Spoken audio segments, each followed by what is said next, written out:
एखाद्या माणसाच्या डोक्यावर कर्ज असेल तर त्याला रात्री झोप लागत नाही की जेवण जात नाही. सतत आपले पैसे कसे फिटणार याची चिंता सतावते. अशा वेळी काही जण ज्योतिषशास्त्राचा आधार घेतात. आपली कुंडली दाखवून त्यावर काही तोडगा काढण्याचा प्रयत्न करतात. ज्योतिषशास्त्रानुसार मंगळ ग्रह कर्जाचा कारक मानला जातो. शास्त्र सांगते की मंगळवारी कर्ज घेणे टाळावे. शक्य असल्यास मंगळवारी कर्ज फेडण्याचा प्रयत्न करावा.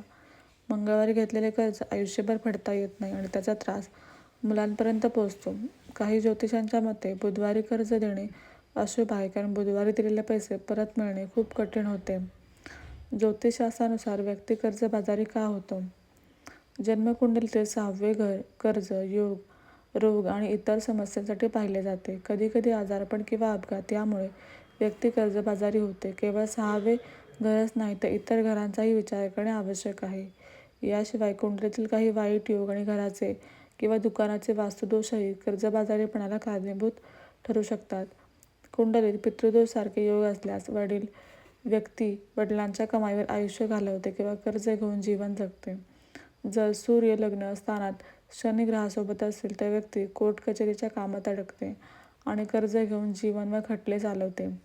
12व्या घरातील सूर्य खर्च वाढवतो आणि व्यक्तीला कर्जबाजारी ठेवतो. या व्यतिरिक्त कुंडलीत इतरही अनेक योग असतात ज्यांचा अभ्यास करणे महत्त्वाचे आहे. कर्जबाजारी होण्याची लक्षणे.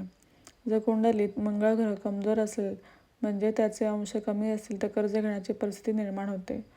जर कुंडलीत मंगळ ग्रह, शनी, सूर्य किंवा बुध यासारख्या पापग्रहांसोबत असेल तर व्यक्तीला आयुष्यात एकदा तरी कर्ज घ्यावे लागते. जर व्यक्तीचे 12वे घर मजबूत असेल आणि 2रे व 10वे घर कमजोर असेल तर व्यक्तीचा खर्च खूप जास्त असतो आणि गरजा पूर्ण करण्यासाठी ती सतत कर्ज घेते.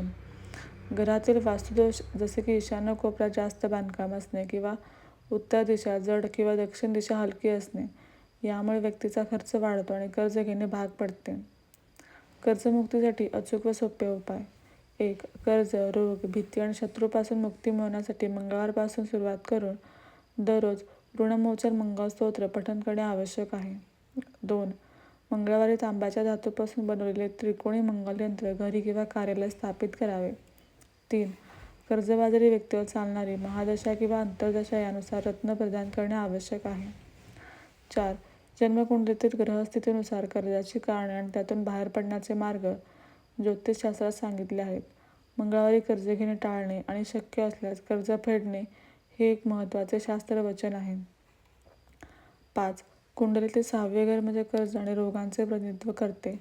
वास्तुशास्त्रानुसार दोषही कर्जबाजारीपणाला कारणीभूत ठरू शकतात. यावर मात करण्यासाठी मंगळवारी मंगल यंत्राची स्थापना करणे हे प्रभावी उपाय मानले जातात. 6. रत्नांचे उपचारही व्यक्तीच्या ग्रहस्थितीनुसार फायदेशीर ठरू शकतात.